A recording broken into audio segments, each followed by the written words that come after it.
6 brokies trying to force that sale. So, you might as well sell than die. The hype verse, more than sports. Now see, this is why you can't give everybody in the family the keys to the kingdom. Because Gil didn't say there may be some ownership tension. No. Gil said you had 6 brokies trying to force the sale. That's not just sports analysis. That's Thanksgiving dinner with subpoenas. The Lakers are supposed to be basketball royalty, and Gil got them sounding like a family group chat where everybody's asking, hey, when does that wire hit? Everybody's jumping ship. What was that? A couple months ago, the Lakers did an initial sale. They did an initial selling of the Lakers name, franchise, everything to a company. And now that company has moved on to sell their portion to Bob Iger, which is a big Disney executive, or at least ex-Disney executive. I don't think that Bob Iger is with Disney.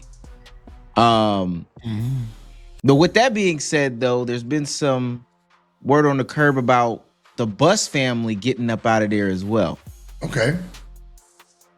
It's been reported that they've voted to sell their remaining 17.8 stake in the Lakers to Josh Kushner and Bob Iger. What's going on? Why are we getting out of Laker Nation? This is supposed to be like America's team. Let's just be honest. There's a reason dynasties fall. That's how you know something feels off. He said everybody's jumping ship. That's a dangerous phrase when you're talking about the Lakers, because this ain't a little franchise. This isn't the Charlotte Hornets having a weird Tuesday. This is the Lakers. Magic, Kareem, Kobe, Shaq, LeBron, Showtime, the purple and gold, Celebrity Row, fake fans, real fans, fans only show up for the playoffs and act like they suffer like the rest of us. So when people start asking why everybody's selling pieces of Laker Nation, that's not just business. That's a dynasty in panic. Family dynasties fall because the legacy of the person who started is not continued by the family members that are created from the hard work. So Jerry Buss' legacy was left to his kids, okay? The kids' legacy was what exactly? What did they do? The bubble? LeBron James? Yeah, 2020. LeBron James? Anthony Davis? You mean a powerhouse team? Now this is where Gil stops being a podcaster and becomes a family business consultant with no HR training. He said dynasties fall because the kids don't continue the founder's legacy. That's a brutal thing to say, because Jerry Buss built the Lakers into basketball royalty. Then Gil looks at the kids and basically says, hey, what'd y'all build besides tension? That's nasty work. And then somebody says the bubble. That answer had no confidence. That sounded like a student guessing on a test. The bubble? LeBron James? Anthony Davis? Final answer? Nah, man, that's not a legacy plan. That's LeBron carrying the whole team on his back. So everything was just sold. Oh, well. I mean, did you enhance on the legacy of, you added one banner in the top and you felt like you did something for the Lakers organization itself. Like you just carried the name, but as children, all you did was take what Mr. Buss did and you just benefited from the legacy of it and you cashed out. So some kids do that. You cash out, but we need to see what you're gonna leave your legacy on. What is gonna be your legacy? What are you gonna create, in this world, for people to say, you know what, they did right. But right now they're just selling off what they father had built. That's disrespectful but surgical. Gil said you added one banner and felt like you did something. That's the billionaire family version of putting one dish in the sink and saying you cleaned the kitchen. Like, congratulations. But the house was already built. The lights were already on. The brand was already worth billions. Jerry Buss handed them the Lakers, and Gil's saying they didn't expand that empire. They inherited the empire, stood next to the empire, took pictures with the empire, and then watched the empire crash and burn. That's not a legacy. That sounds like a going out of business fire sale. Wow, this is crazy. So it's like 5 or 6 of them. Whoa. Or whatever. See, it's quite. Come on now, Come on, what you think Jerry Buss was doing with the Playboy girls? And that's the thing that sometimes when you need your legacy to continue, you need to pick one. Fuck the other 4. You know what I mean? If it's 5, just one that's smart enough to understand business. The other one is just gonna be greedy. Cause they don't got shit going on for themselves. They don't got nothing. They're not aspiring to be nothing. They just want the $1 billion, the 500 million, so they can blow it and spend it and have fun and enjoy life. I get it. It happens. Now, Gil's doing estate planning like a supervillain.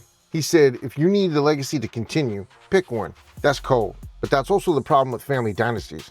Everybody gets the last name. Everybody doesn't get the vision. One kid might understand business. The other kid might love the team. Another kid might want control. And the last three just want to know when that check clears. That's why Gil's looking at this like, you can't have 5 people holding the steering wheel on $1 billion bus. Somebody's going to crash in the crypto arena. This is just the latest instance of a years-long pattern whereby Joey and Jeanie Buss leak false defamatory information to Mr. Shrania for the malicious purpose of doing harm to the Lakers so long as Dr. Buss's chosen successor, Jeanie Buss, carries out her father's wishes. They saying that anytime they would want to vote on being out as a family, they need Jeanie to get things situated. Now, this is where it turns into rich people wrestling, because now we got allegations, we got statements, we got leaks, we got defamation language, we got chosen successor. This isn't a Lakers conversation anymore. This is Succession, the purple and gold edition. And the funniest part is everybody's still trying to sound professional. False defamatory information, malicious purpose, Dr. Buss's chosen successor. Sir, this is a basketball team. Why does it sound like somebody stole a dragon egg? But that's what happens when the family business is worth billions. Everybody starts talking like they're in a courtroom with the championship banner behind them. Yeah. Yo, this is I know that the siblings is fighting and all that. This is messing up the positivity that's we supposed to be bringing to the Lakers organization. Let's just be honest, man. And I know some of us can't. I watch a lot of Dateline, so I know what happens if we can't get your vote. Right? If we can't get your vote, you're gonna be in the cement somewhere. I watch it every day morning. So she was smart. Hey, take your money. But it's unfortunate because she did, from what we can see from the 80s and 90s, that she was the one that really loved the team, loved the sport. There's a reason that her father left her in charge, because she's the one that showed that I have the same spirit as my father. So, when you're talking about one person controls it all, there's there's 5 others that just, they're waiting for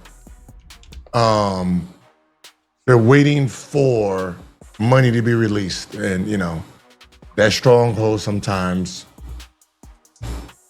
keeps everybody at bay. So you had 6 brokies. 6 brokies trying to force that sale. So, you might as well sell than die. This is the funniest and darkest part of the whole clip. Gil said, I watch a lot of Dateline. That's not where you want NBA ownership conversations to go. The second somebody brings up Dateline during a family money dispute, everybody needs to stop talking and check the life insurance policies. He said, if we can't get your vote, nope. We aren't turning Laker Nation into a true crime special. But behind the joke, Gil's point is real. Jeanie was supposedly the one with the spirit of her father, the one who loved the team, the one trusted to continue the basketball side. And then the others are sitting there waiting on money to be released. That's the whole conflict. Legacy versus liquidation. One person sees the Lakers as a family mission. Other people see the Lakers as a direct deposit with retired jerseys. And that's why the 6 brokies line hit so hard. Because Gil's basically saying the dynasty didn't fall because of the Celtics, the Clippers, bad trades, or LeBron getting old. It fell because the family table got too crowded and everybody wanted a plate. My final read is this. Gil's being extreme. He's roasting like he has a personal beef with the inheritance paperwork. But the argument is strong. Jeanie Buss built a basketball empire. The next generation inherited something historic. And now the public story is not about championships, culture, or Showtime. It's about who's selling, who's leaking, who's voting, who's cashing out, and who still actually cares about the Lakers. That's how dynasties fall. Not all at once. They fall because the people who inherit the crown start treating it like a bill that needs to be split. So here's the real question. Did the Buss family protect the Lakers' legacy, or did they just cash out on what Jeanie Buss built? I want to hear what you think. Drop your comments below, hit the like and subscribe on your way out. I'll see you in the Hypeverse. Peace out. The Hypeverse, more than sports.